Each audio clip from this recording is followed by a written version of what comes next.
તો ગુરુજીએ કીધું કે તું ઠાકુરજીને આશ્રમમાં લેતો આવજે આજે, હા. તો બંધુએ કીધું હા ગુરુજી, અને બંધુ તો ખુશ થઈ ગયો કે આટલા બધા યોગ્ય શિષ્યો છે ગુરુજીના, તો બી ગુરુજીએ મને જ કામ આપ્યું, કંઈક તો વાત હોય જ, ગુરુજીએ મને કામ આપ્યું, તો ખુશ થઈ ગયો. એને તો ગુરુજીને કીધું હા ગુરુજી, હું તમને વચન આપું છું, હું ઠાકોરજીને લઈને જ આવીશ. અને બંધુ ત્યાંથી ગયો. ઠાકુરજી આવ્યા, બંધુએ રોટલી આપી, ઠાકુરજી રોટલી ખાવા લાગ્યા. અને બંધુએ કીધું ઠાકુરજી, તમે મારી એક વાત માનશો? તો ઠાકુરજીએ બહુ ગણકાર્યું નહીં. તો બંધુએ રોટલીના જોડે બીજી બધી સામગ્રી આપી, થોડું ગોળ આપ્યો અને બીજું બધું જે કંઈ લાવ્યો તો એ બધું થોડું થોડું કરીને થાળી સજાઈ દીધી ને ફરી પાછું કીધું કે ઠાકુરજી મારી વાત સાંભળો ને. ઠાકુરજી બોલે હા બોલ, શું છે? તમે મારી સાથે આશ્રમે આવશો?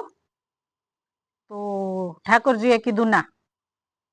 તો બંધુએ કીધું ચલો ને મારી સાથે આશ્રમે, ગુરુજી તમને મળવા માંગે છે.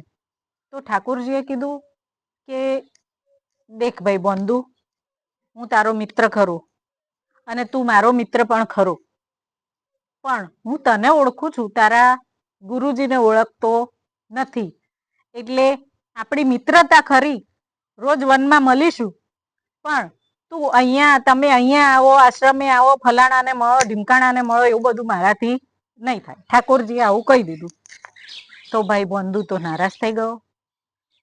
બંધુએ કીધું કે લાવો રોટલી પાછી લાવો, તમારે ગુરુજીને મળવું ના હોય ને તો રોટલી પાછી લાવો. અને એને રોટલી લઈ લીધી પાછી. ઠાકોરજી બોલે બંધુ તું તો નારાજ થઈ ગયો. બોલે હા, આ રોટલી તમે જે ખાવ છો ને મારા ગુરુજીએ જ આપેલી છે, ગુરુજીની જ આપેલી રોટલી છે, તો રોટલી પાછી આપો તમારે ગુરુજીને ના મળવું હોય તો. અને ગુરુજીને ના મળવું હોય ને તો આજથી મારે પણ તમને મળવું નથી. હું તમને મારું મોઢું બતાવીશ જ નહીં, મારે તમારું મોઢું જોવું એ નથી. તો ઠાકોરજી બોલ્યા તું જે વાત કરી રહ્યો છે ને મોઢું ના જોવાની, આ મોઢું જોવા માટે તો લોકો તપસ્યા કરે છે વર્ષો સુધી. તો બંધુએ કીધું જે તપસ્યા કરતા હોય ને એમને જ તમે મુબારક, મારે તમારું મોઢું જોવું નથી. તમે ગુરુજીને મળવા આવો તો બધું બરાબર, વરના મારે તમારી કોઈ જ જરૂર નથી. કાલ સુધી હતા નતા ને તમે, તો હું ગાયો ચરાવતો હતો, બધું ચાલતું હતું, આગળ ચાલશે. ઠાકોરજી બોલ્યા ભાઈ આ તો જબરી વાત કરે છે. ઠાકોરજીએ કીધું બંધુ બોલે મારે કંઈ સાંભળવું નથી. આ રોટલી તો હાથમાંથી પડાઈ લીધી, લાવો પાછી. અને સાંભળી લો, કાલથી છે ને અહીંયા ભાંડીરોનમાં ગાયો ચલાવાય ના આવતા. આ ભાંડીરવન મારું છે, તમે નંદ નંદન હશો તમારા ઘરે, પણ આ ભાંડીરવન મારું છે. જો અહીંયા કાલે ગાયો ચરાવવા આવ્યા તો આ તમારી જે ગાયો છે ને એ બધી હું મારા આશ્રમમાં લઈ જઈશ, અને તમારા મૈયા બાબા તમને મારશે. ઠાકોરજીને તો હસવું બી આવતું હતું, અને પેલા બંધુને બી જોઈ રહ્યા હતા ને. બંધુ તો ભાઈ આવું બોલી ને રોટલી બોટલી પડાઈને ઉપડ્યા આશ્રમ બાજુ, ચાલવા માંડ્યા. ઠાકુરજીએ કીધું પણ ખરું કે બંધુ રૂક, પણ બંધુ સાંભળે એ બીજા, બંધુ તો ચાલ્યો. ઠાકુરજીને એમ કે હમણાં આવશે હમણાં આવશે, પણ બંધુ ના પાછો વળ્યો. ઠાકુરજીને તો જાણે આમ આખું ઐશ્વર્ય લઈને જતો હોય એટલું આમ ઠાકુરજીને દુઃખ થઈ ગયું કે બંધુ જતો રહ્યો એમ. અને જેવો દેખાતો બંધ થયો બંધુ, ઠાકુરજી તો હાંફળા ફાંફળા થઈ ગયા.